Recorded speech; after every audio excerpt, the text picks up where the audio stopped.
Bonjour à tous et bonne année 2025, j'espère que 2025 vous apportera le meilleur. Aujourd'hui, réaction aux propos tenus par le président de la République française. Je crois qu'on a oublié de nous dire merci. C'est pas grave, ça viendra avec le temps. L'ingratitude, je suis bien placé pour le savoir, c'est une maladie non transmissible à l'homme. Et je le dis pour tous les gouvernants africains qui n'ont pas eu le courage, vis-à-vis de leurs opinions publiques, de le porter, aucun d'entre eux ne serait aujourd'hui avec un pays souverain si l'armée française ne s'était pas déployée dans cette région. Et j'ai une pensée émue pour nos soldats qui, parfois, ont donné leur vie et pendant des années se sont battus. Nous avons bien fait. On est parti parce qu'il y a eu des coups d'État. Parce qu'on était là à la demande d'États souverains qui avaient demandé à la France de venir.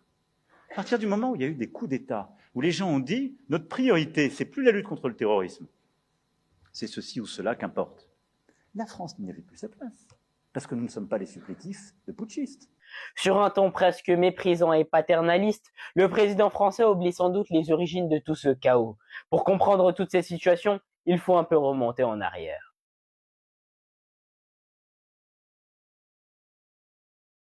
Monsieur le Président, il ne faut pas oublier une chose tout de même. En 2011, la résolution 1973 est adoptée. L'ONU accepte la proposition française qui consiste à mener un embargo sur la Libye. Si les avions du colonel Kadhafi décollent, il sera permis de les bombarder. Nos forces aériennes s'opposeront à toute agression des avions du colonel Kadhafi contre la population de Benghazi. We hit Gaddafi's troops in neighboring Ajabia, allowing the opposition to drive them out. We hit Gaddafi's air defenses. Ouvrez très grand vos oreilles. Pendant plus de 7 mois, 7500 bombes et missiles vont s'abattre sur la Libye, créant un chaos sans précédent. Mais la France n'est pas seule dans cette coalition. Il ne faut pas oublier le grand aigle impérial américain et l'appui des forces de l'OTAN. Il faut avant tout et à tout prix se rappeler d'une chose. Le mandat initial délivré par l'ONU a été détourné. Il n'était pas destiné à renverser Mouammar Kadhafi, mais à protéger la population de Benghazi. Monsieur le Président de la République, il n'y a pas de fumée sans feu.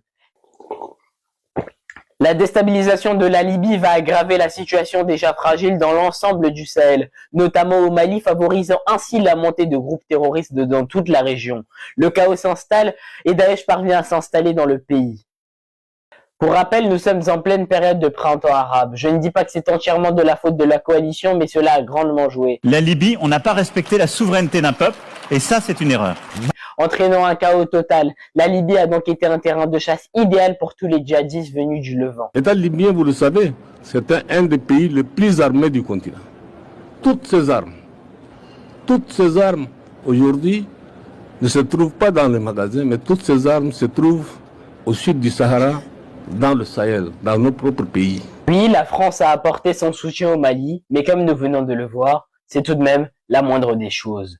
Je crois qu'on a oublié de nous dire merci. C'est pas grave, ça viendra avec le temps. L'ingratitude, je suis bien placé pour le savoir, c'est une maladie non transmissible à l'homme. Le président Macron parle d'ingratitude. Eh bien, un rappel historique s'impose. Pendant les 2 guerres mondiales, des milliers de soldats venus de l'empire colonial ont été appelés à venir combattre aux côtés des forces françaises. Des milliers d'entre eux y ont laissé leur vie. Je vous parlais dernièrement du massacre de Tcharoy, l'histoire de ces soldats qui ont été assassinés alors qu'ils réclamaient leur paye.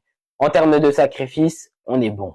Pendant la guerre d'Algérie, les Harkis, ces Algériens musulmans qui avaient pourtant combattu aux côtés des Français pour aider à mener des conquêtes sur de nouveaux territoires, sont pitoyablement laissés à leur sort aux mains du FLN. Et le président Macron nous parle d'ingratitude ? En 2013, la France intervient donc au Mali dans une opération nommée Serval. La première phase de l'opération est une réussite, mais la menace terroriste n'est pourtant pas anéantie.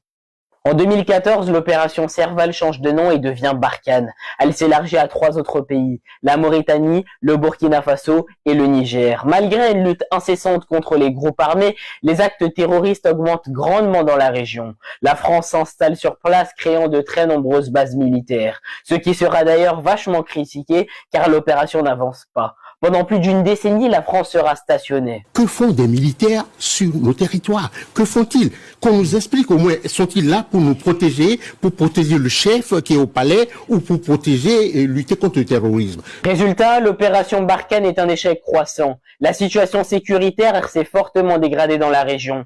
La France est accusée de multiples choses, notamment de ne pas collaborer avec les forces maliennes ou encore de piller l'or de la région. Quand on est responsable africain, quand on est de quelque État que ce soit, on ne voit qu'une chose, c'est la présence militaire de la France et la présence financière de la France à travers le CFA. Cette présence-là, il convient aujourd'hui de faire en sorte qu'elle ne soit pas dominante et que notre politique ait d'autres objectifs, d'autres buts et qu'elle apparaisse comme davantage respectueuse des pays d'Afrique.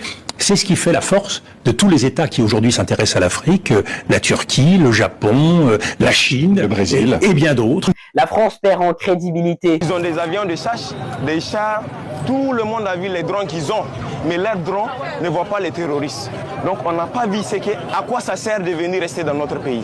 On est aussi libre de chercher des alliés qui est fiable, qui traite égal avec notre pays.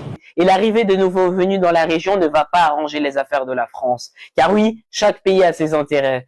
Toute opération militaire sur un territoire étranger qui dure est perçue à terme comme une invasion et comme une volonté de s'implanter durablement sur le territoire du pays. La deuxième raison, c'est que les objectifs n'ont pas été atteints, puisque malgré la présence des forces françaises, le terrorisme a continué à se développer et la situation dans ces pays ne s'est pas améliorée. Au contraire, elle s'est considérablement dégradée. Le président français, lui, est dans un fort déni.